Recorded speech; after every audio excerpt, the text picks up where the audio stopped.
പ്രകൃതിയുടെ ക്ഷേത്രം പോലെ. അതെ, മനോഹരമാണ്. ദീപക്, ആദ്യം ഒരു താങ്ക് യു. കാര്യം ഈ മനോഹരമായ ഫ്രെയിമും ഒക്കെ ദീപക് ഒരുക്കി കൊടുക്കുന്നു. കൽപ്പറ്റയുടെ ആകാശ ദൃശ്യം കാണാം. അതോടൊപ്പം ആ കാണുന്ന മലനിര എന്ന് പറയുന്നത് ചെമ്പ്ര മലനിരയാണ്. അതാണ് ചെമ്പ്ര.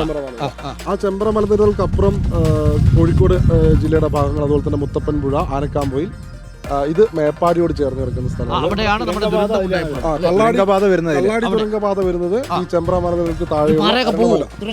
ഇത് പോകില്ല. അതായത് ആ മേപ്പാടിക്കടുത്തുള്ള കള്ളാടിക്കടുത്താണ് ഈ തുരങ്കപാത. സംഭവം ഉണ്ടല്ലോ, 1.5 പറയാനുള്ളൂ. ഇതിന് തൊട്ടുപിന്നിലുള്ള ഇത് എന്താണ്? ക്ഷേത്രം ജൈൻ ടെമ്പിൾ ആണ്. ജൈൻ ടെമ്പിൾ ആണ്. ഇപ്പോൾ അത് ചന്ദ്രപ്രഭ ട്രസ്റ്റ് എന്നൊരു ട്രസ്റ്റ് ഏറ്റെടുത്തിട്ടുണ്ട്. അതിനുശേഷമാണ് അവർ ഈ നിർമ്മാണ പ്രവർത്തനങ്ങളൊക്കെ തുടങ്ങി. അതിനു മുമ്പ് അങ്ങനെ ആരും എത്താറില്ല.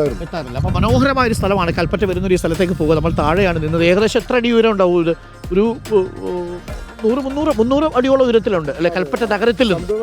അപ്പോൾ നല്ല മനോഹരമായ സ്ഥലമാണ്. അപ്പോൾ പ്രേക്ഷകരൊക്കെ പറ്റുമെങ്കിൽ ഇങ്ങോട്ട് വരിക.